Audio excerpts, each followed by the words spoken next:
Es momento ya de iniciar con esta pequeña entrevista a mi queridísimo Oscarín.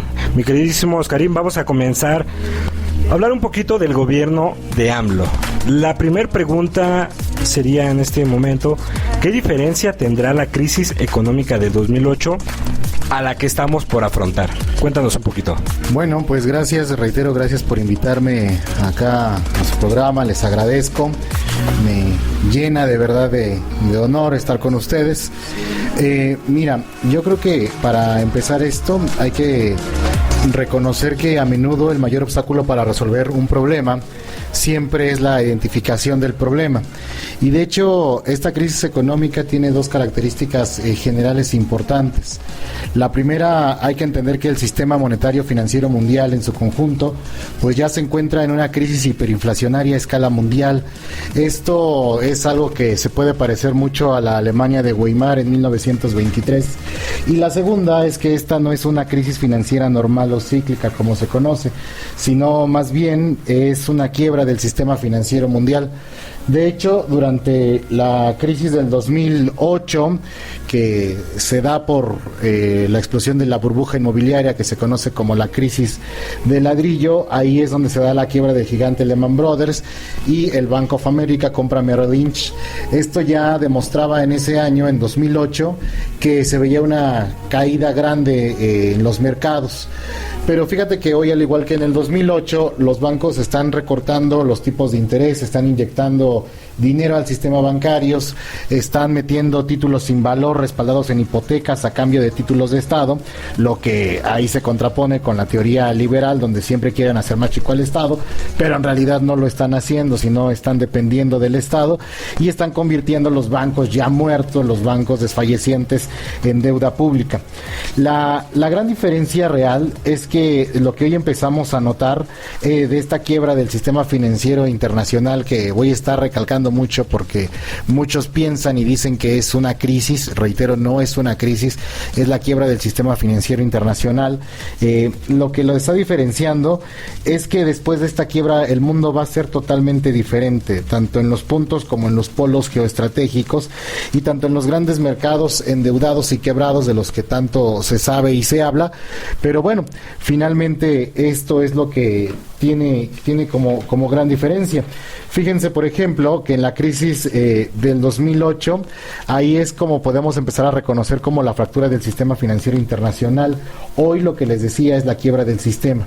La burbuja planetaria que hoy tenemos, es decir, la deuda total que se tiene hoy y por lo cual el sistema está quebrado, es de 4 cuatrillones de dólares. Esto es un 4 con 15 ceros para que lo podamos entender.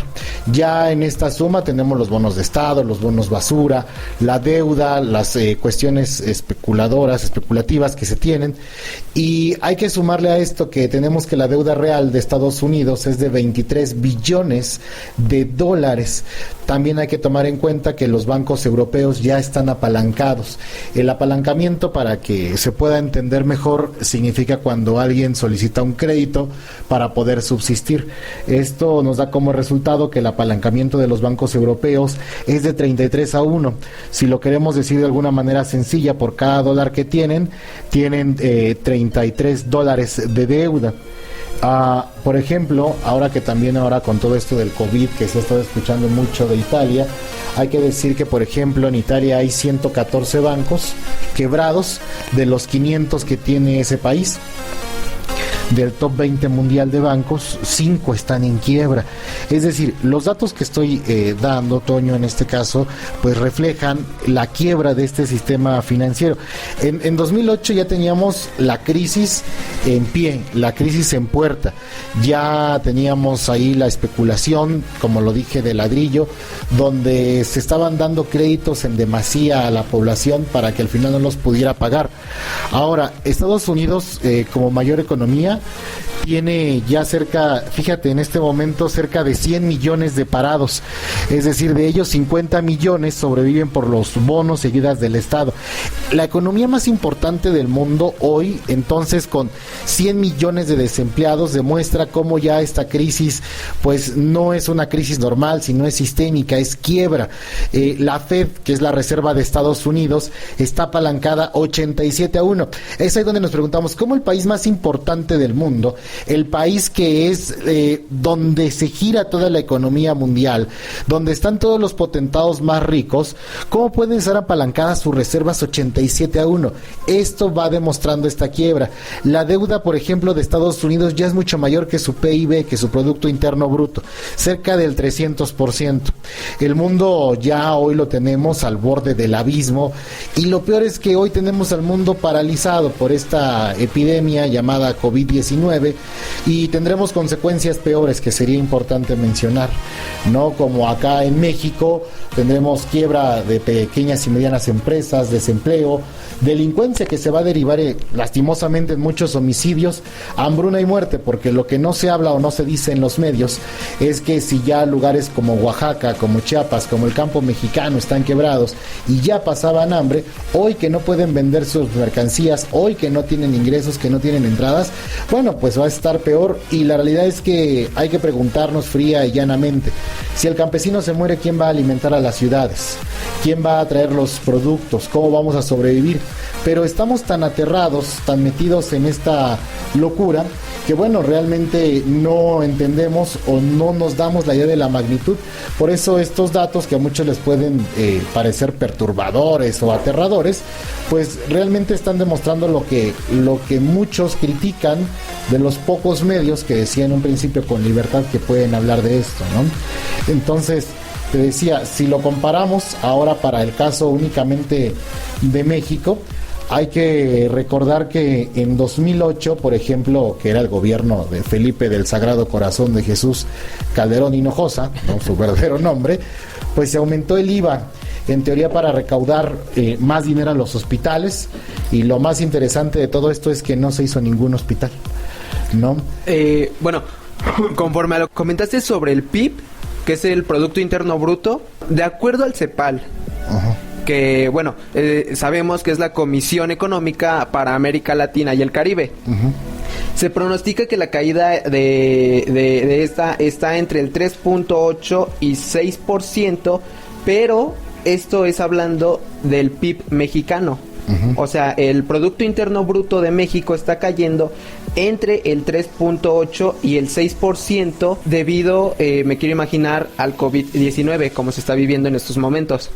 Sí, de hecho, los pronósticos de la CEPAL, que se van hasta el 6%, también se contraponen con los que algunos bancos están dando. De hecho, el Merrill Lynch hablaba también del 5% más, y también a algunos otros bancos hablan de la caída del Producto Interno Bruto. De hecho, en todo el mundo va a caer el Producto Interno Bruto. En México se espera que caiga, sí, 5% o más.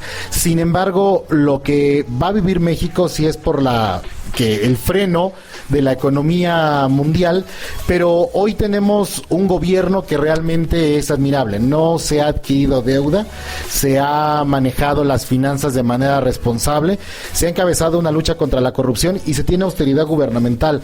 De hecho, hay que recalcar, por ejemplo, que esta austeridad va de medianos a grandes puestos, ¿no?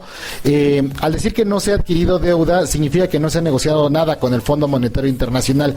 México puede salir adelante todavía, sí puede salir adelante, porque se tienen planes para reactivar la economía del sur-sureste.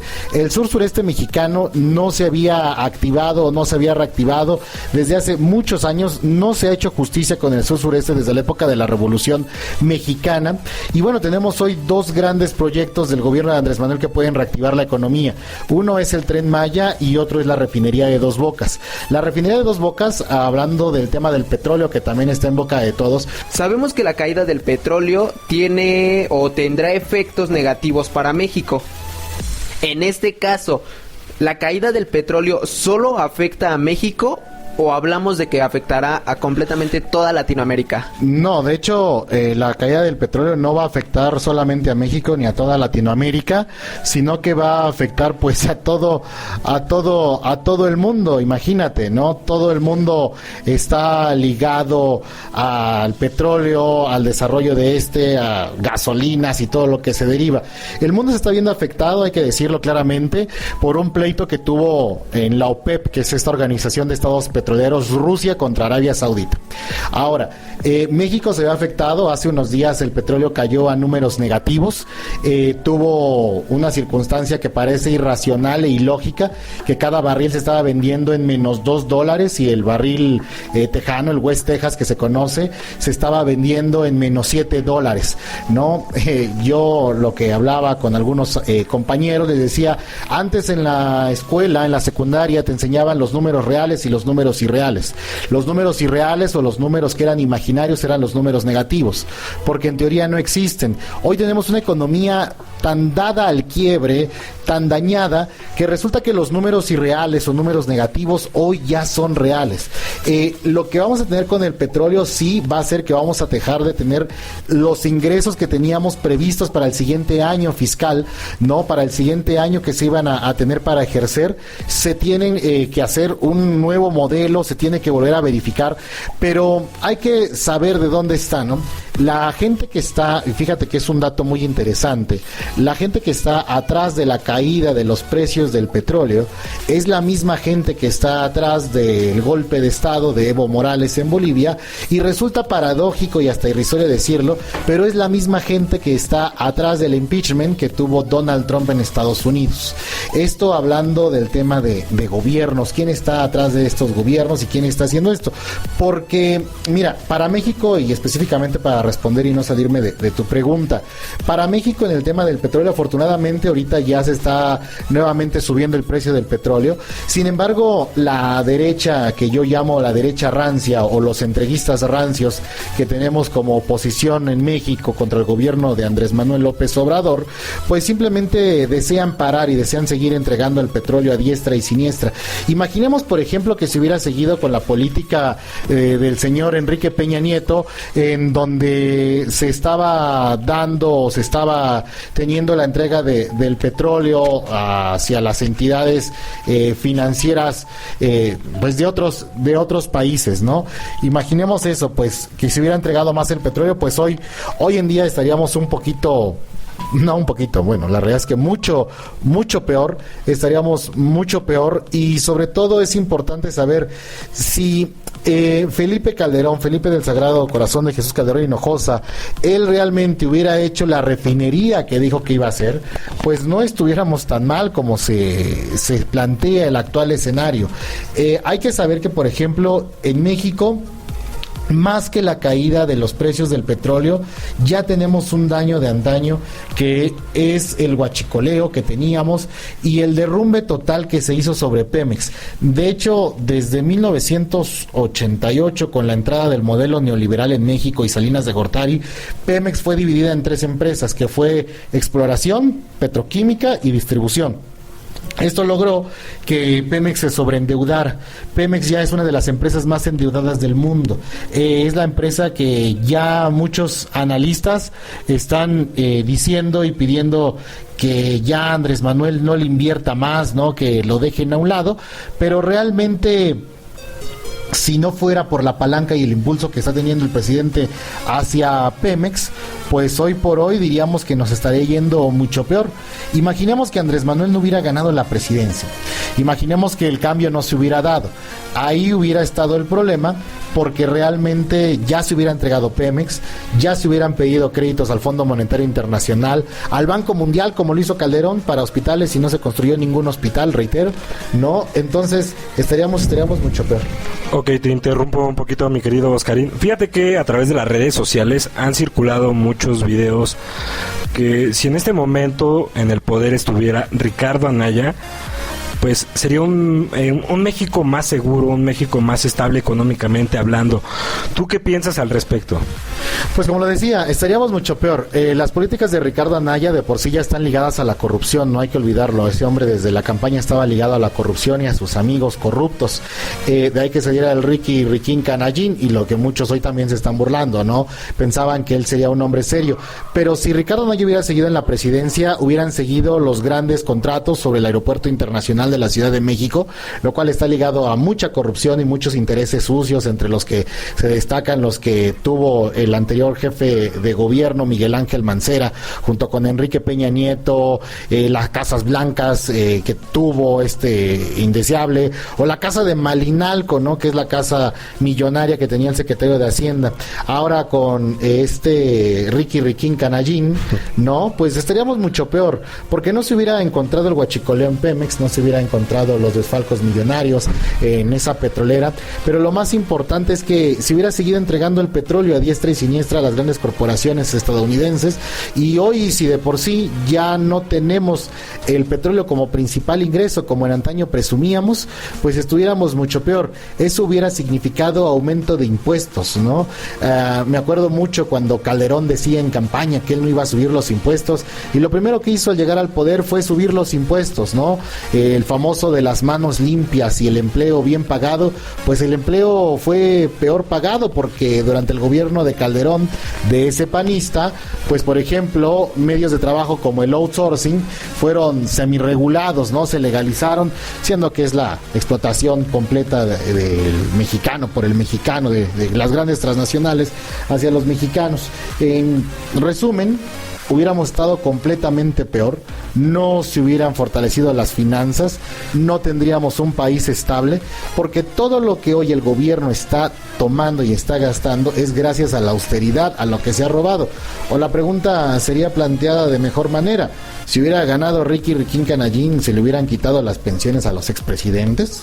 ¿Se hubiera bajado el salario el presidente, diputados, senadores? ¿Se hubiera limpiado petróleos mexicanos? No, pues no se hubiera hecho nada de eso. Simplemente se hubiera tomado la línea de crédito del Fondo Monetario Internacional, del Banco Mundial, y si hoy debemos ya hasta los calcetines, imagínate. No, bueno, pues qué te cuento, ¿no? Deberíamos mucho más. Claro, y bueno, de hecho, tocando ese tema y de acuerdo a lo que nos has dicho, el Washington Post está reconociendo a Andrés Manuel como uno de los presidentes más fuertes en décadas que ha tenido México. Y es que ellos lo citaron de esta forma: el mandatario logró esa fortaleza estableciendo la Agencia de la Nación con conferencias de prensa diarias, remodelando el gobierno con una revisión drástica del presupuesto. Entonces, Andrés Manuel sí ha hecho un cambio para el país, no es como antiguos presidentes que nada más nos hacían ver lo que ellos pensaban. Pues fíjate que sí, la gran diferencia es que hoy tenemos uno de los presidentes que ha sido más atacado en la historia de México, ya lo citaba el propio Andrés Manuel.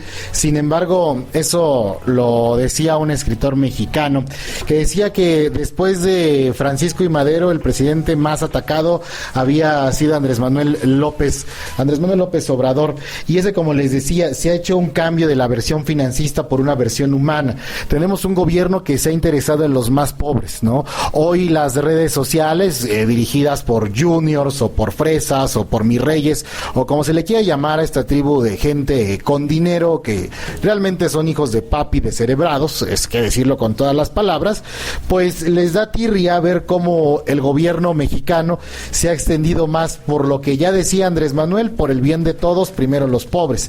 Ya comentaba de la austeridad de gobierno, y es importante señalarlo, que por ejemplo en este primer año de gobierno de Andrés Manuel se logró un ahorro de 2,400 millones de pesos. Es decir, no es propaganda al gobierno de Andrés Manuel, sino más bien decir las cosas como son y los números claros. El ahorro que se tuvo de 2,400 millones de pesos del gobierno de Andrés Manuel durante este primer año es muestra de la austeridad. Ese dinero que se está usando para becas, para poner en ley, por ejemplo, la ayuda a los adultos mayores, no se han creado nuevos impuestos ni han aumentado.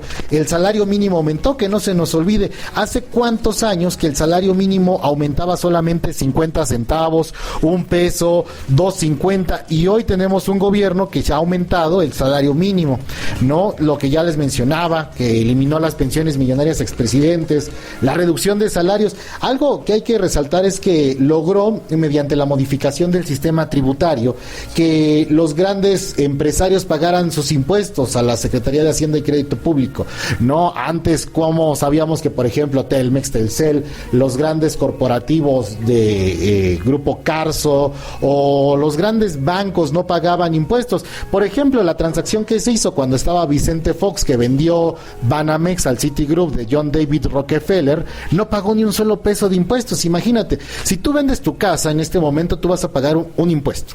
Si tú vas a rentar tu casa, tienes que pagar un impuesto. Si tú tienes un auto, pagas impuesto y ese impuesto se llama tenencia. ¿Cómo es posible que la venta de un banco millonaria, grandísima, como es la venta de Banamex, no haya pagado ni un solo peso de impuestos? Ese era el absurdo que teníamos, y eso es lo que hoy le da tirria a los grandes medios de comunicación que siguen pagados, burdamente llamados chayoteros, pero que les da mucha tirria, ¿no? La disminución del huachicoleo que está impulsando bastante a Pemex, o por ejemplo, la relación que hoy tiene México de tú a tú frente a Estados Unidos.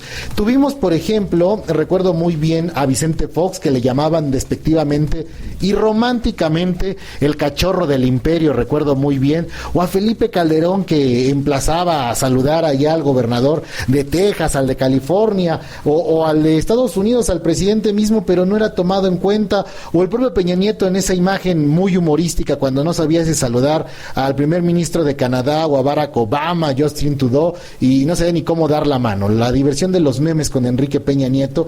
Y hoy tenemos un Andrés Manuel que, pese a que no ha salido del país y no ha querido salir del país, pone a México en la punta de esta dirección que está tomando nuestra América Latina, ¿no?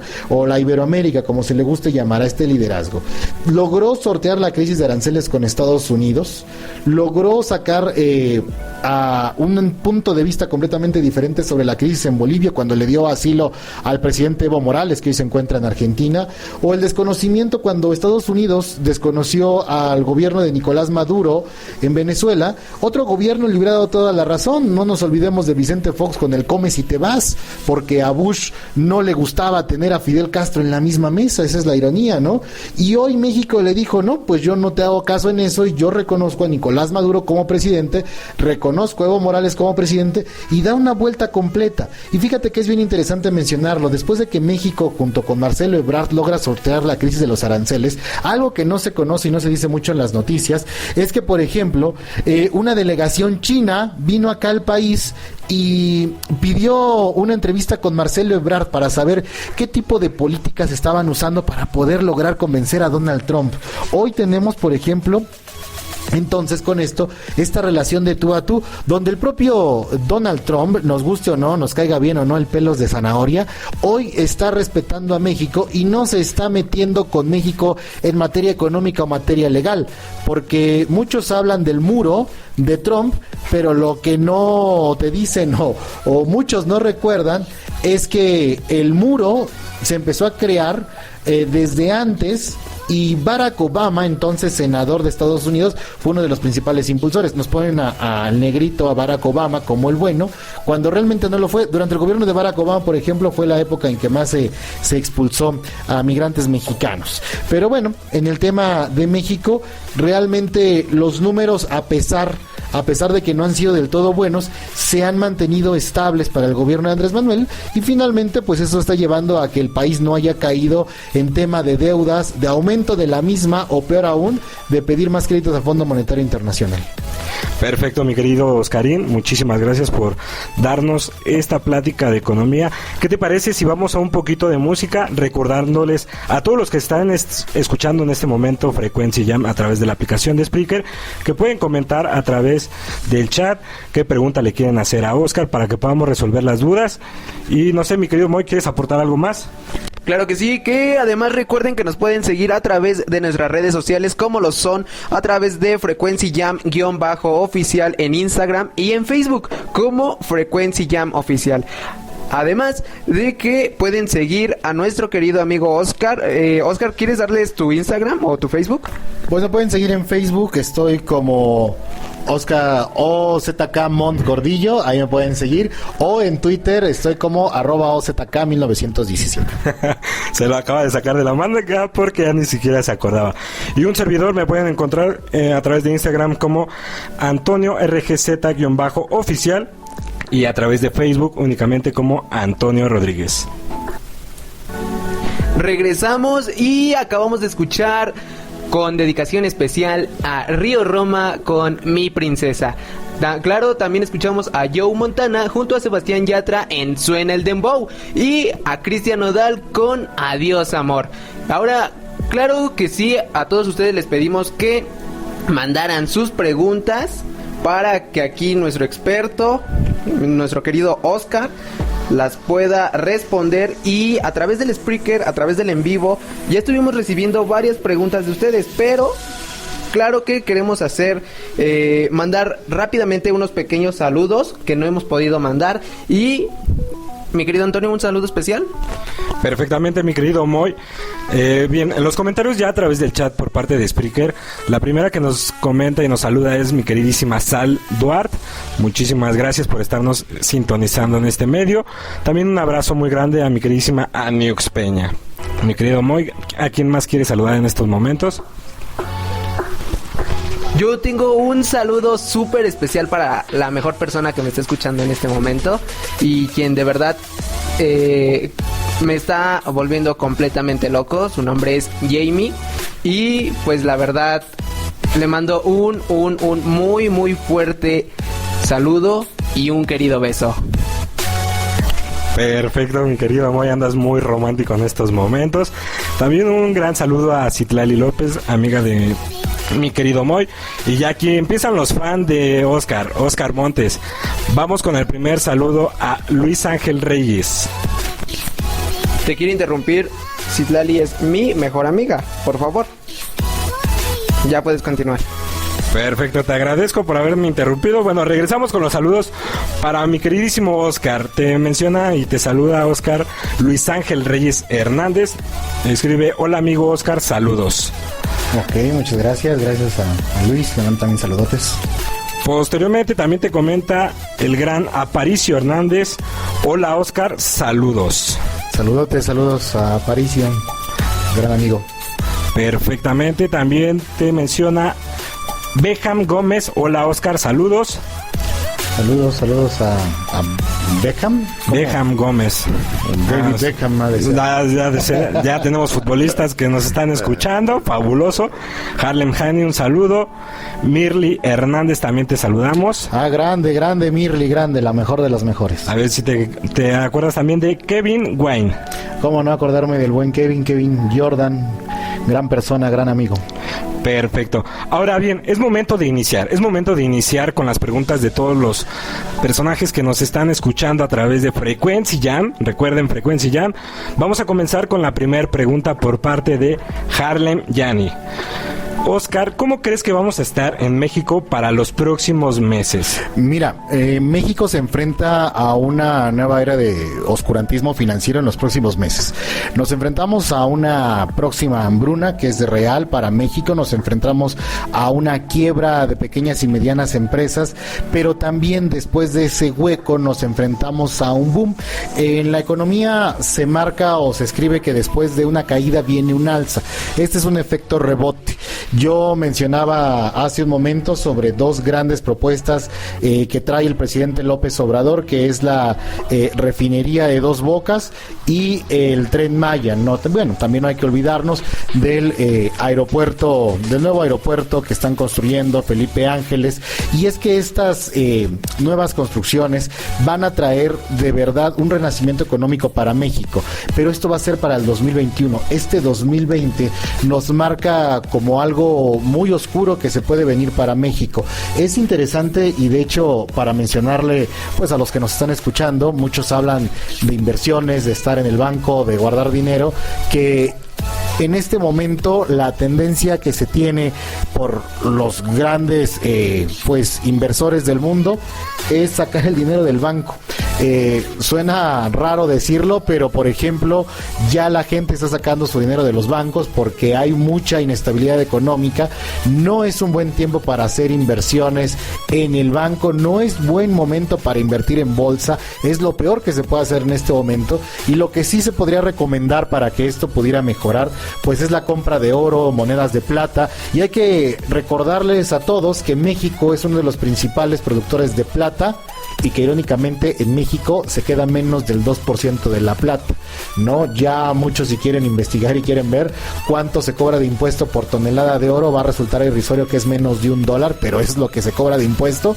Y bueno, es lo que tenemos de antes, pero para México ahorita se vislumbra un futuro no tan halagador. Sin embargo, reitero, tenemos un gobierno que se ha mantenido en austeridad y que tiene una lucha fuerte contra pues toda esta parte de la corrupción y corruptelas. Entonces, no creo que nos vaya peor que la crisis del 95. Sin embargo, si la pregunta fuera ¿qué se vislumbra para el mundo?